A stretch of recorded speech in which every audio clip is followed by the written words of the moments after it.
नमस्कार, प्रणाम, जय भवानी। सबसे पहले पूरा वीडियो के देखिए जा, अंतिम में अपन कमेंट जरूर बताइए जा कि हम सही बानी कि गलत बानी। एजा कहीं केहू के विरोध ना रहल, बस एगो बात सम्मान के रहल और सम्माने के बात हम रखे चाहतनी आप लोग के बीच में। हमारे वीडियो पे 4-5 दिन से बहुत ही अभद्र अभद्र कमेंट आवता और सबसे ज़्यादा अपना समाज से आवता कि तू समाज के दोगला बारे, गद्दार बारे, जयचंद बारे। हम अपना समाज से ही पूछे चाहतनी कि का हम अदर बिरादर हैं का? हमरो नाम दीपके राजपूत है और हमनी के समाज में ही कहाँ सिखावल गई बा कि आपके माई हमार माई ना होले या आपके बहन हमार बहन ना होले।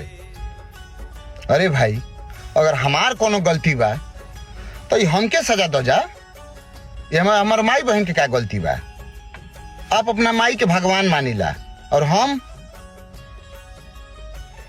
दूसरी बात कि हम एगो ऐसन परिवार से आइला, ऐसन कुल से आइला कि जौन कुल में ही सिखावल गई बा कि केहू के माई बहन के अभद्र भाषा के प्रयोग ना करे के चाहिए।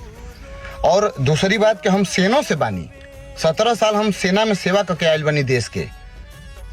एहू नाते हम आप लोग के बतावे चाहतनी कि दू को डिसिप्लिन हमारा अंदर सिखावल गई बा हमके।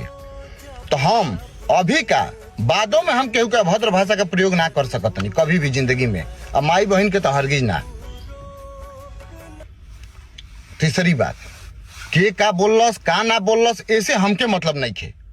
हम का बोलनी ई पहले बात पे ध्यान द जा कि हम केहू के अभी तक गलत बोलनी है, अभी तक वही सम्मान था, वही सम्मान रहेगा। और मैं एक और बात बता दूं आपको कि आदमी तो भगवानों से नाराज हो जाला, और जेकरा खातिर हम 4-5 साल समय देनी, जेके पूरा मंच से, खुला मंच से हम भगवान मान लेनी, इतना तक कह देनी कि सर कटा लेम, जान दे देम, तो का ओके इतनो हक नहीं के का? अपना समाज से हम पूछे चाहतनी कि इतना हक नहीं के नाराज होए के? हद कर दिला जा मर्दे। हम कुछ ना बोलनी, कुछ ना कहनी, खाली वीडियो बनैनी, ओहू पे हमके इतना गंदा गंदा गाड़ी हमार माई बहन के देता रह। तो लोग जाना तरह जा कि दीपक राजपूत एगो फौजियो है, ये कभी भी अपना मर्यादा के उल्लंघन नहीं कर सकत। यही से हमके खूब अपशब्द बात बोला तरह जा। तने को वीडियो दिखाइए जाओ, है सुनो जा।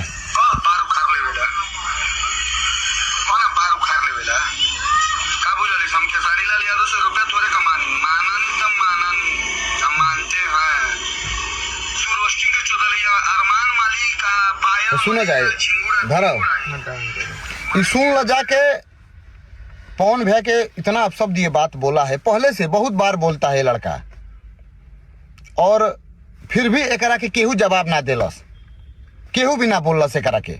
और हम कुछ ना कहनी तबो खुला मंच में हमारे बहन के गाड़ी देवल गई। बताओ, ये हमके ना गाड़ी देवल गई है, ये एगो देश के जवान के गाड़ी देवल गई है। बताई जा। इहो तो हम एगो नया चीज देखनी कि हमारा ऊपर गानो बन गई बा।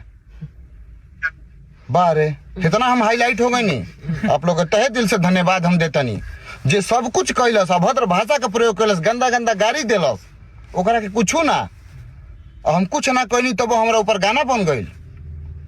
आ सबे केहू हमारा के वीडियो के हम कुछ नहीं की बोल, पुरान वीडियो को एडिट के ट्रोल कैल जाता, और जेकरा के चले के ढंग ना रहा उहो हमारे वीडियो एडिट करके खूब अभद्र भाषा के हमरा के प्रयोग करा के हमारे माई बहन के गाड़ी दिवा होता। हमके अपने भी अगर उल्टा सीधा बोलता हूँ जब भाई लोग हाईलाइट होए के, वायरल होए के। अरे भाई, हमू आपे के समाज से बानी, प्रेम हमेशा बा, हमेशा बनल रही, भाईचारा बना के चली जा। कहीं हम केहू से दुश्मनी करे नहीं किए जाइल। सम्मान के बात रहल, सम्माने के बात हम कहनी, और वह बात पे अंतिम तक हम बानी। हमके केहू से दुश्मनी नहीं खे।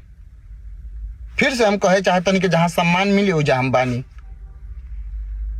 आप लोग गाड़ी देवे से पहले सोची जा कि अपना समाज में, राजपूत समाज में ई ना कहल जाला कि केहू के माई बहन के गाड़ी दे देवे। अरे पर्सनल हमरा से बात हमरा के बोला जा भाई, माई बहन के क्या गलती बा में? या अपन पूरा समाज से हम निवेदन करे चाहतनी कि हम केहू के दुश्मन नहीं मानत, सब हमार भाई बा।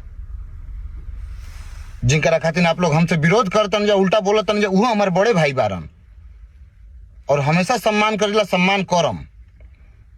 लेकिन जहाँ हमरो सम्मान के बात आई उजाड़ा रहम हम।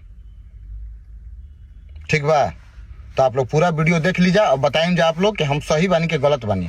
ठीक बा, जय श्री राम, जय भवानी।